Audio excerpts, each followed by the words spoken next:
Hello, we're going to go over a question that appears in both the Foundation and Higher iGCSE Paper 1 in summer 2019. I recommend pausing the video after each question is shown so you can try it yourself. Then play the video again to see the solution and where the marks are awarded. This is question 21 on the Foundation paper and question 7 on the Higher paper.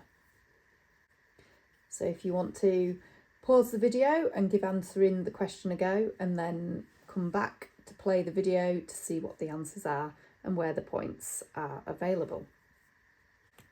Welcome back. So part A, we're asked to write 5.7 times 10 to the power 6 as an ordinary number. So we've been given the standard form 5.7 times 10 to the power 6, and we know that this power 6 just means that the place value is moving 6 times. So if I write the 5 down, I can then start counting for every digit that I put after it till I get to 6. So that's 1, 2, 3, 4, 5, 6. So that's part A.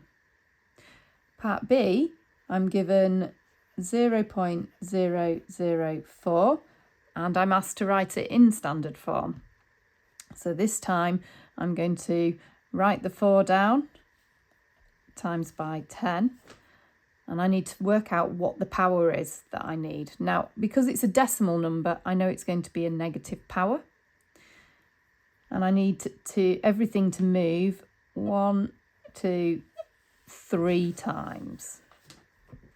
So for part A and part B, it's a case of getting it right and getting the point or not scoring anything. There's just 1 point available for each of those. Okay, part C. So what I'm going to do is I'm going to look at the top part first, and then I'm going to bring it together with what's happening underneath the fraction line. So I've got 2 times by 10 to the power 4, and then I'm going to add 3 times by 10 to the power 5.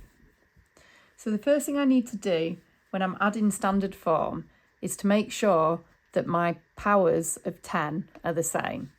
So I need to change this one. So I can keep that as 2 times 10 to the power 4. But for this one, I'm going to change it so that I pull one of the 10s out so that I get 10 to the power 4. So this would be the same as 2 times 10 to the power 4, add, and then I can do the 3 times 10 is 30 times by 10 to the power 4. This now allows me to pull out the times 10 to the power 4 as a factor, which means I've got 2, add 30, all times by 10 to the power 4. Which means I've got 32 times 10 to the power 4, which in standard form is the same as 3.2 times 10 to the power 5. So that has simplified the top part of this problem. So now if I rewrite the top part to be 3.2 times 10 to the power 5 over the 6.4 times 10 to the power negative 2, I can solve that problem. And here I can pull out the numbers and do 3.2 divided by 6.4, and I can pull out the powers of 10. So I can do 10 to the power 5 divided by 10 to the power negative 2. So here I get 0.5, and when I'm dividing and we're looking at powers, we take away the powers. So I get 5 take away negative 2. So when I do 5 take away negative 2, that becomes an add. So I get a power of 7. So this will give me 0.5 times by 10 to the power 7.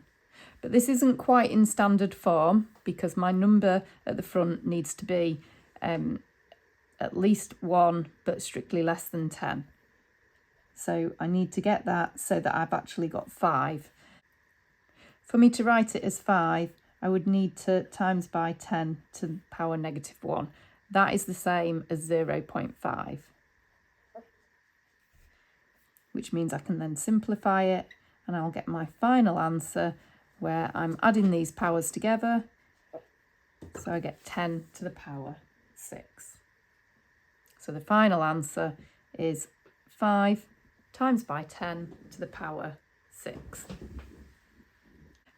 So if you got the answer of 5 times 10 to the power 6, you get the 2 marks. Otherwise, there was 1 mark for sorting out the top part and finding 3.2 times by 10 to the power 5. And then the second mark was for bringing it all together to find the answer 5 times 10 to the power 6. I hope you found that helpful.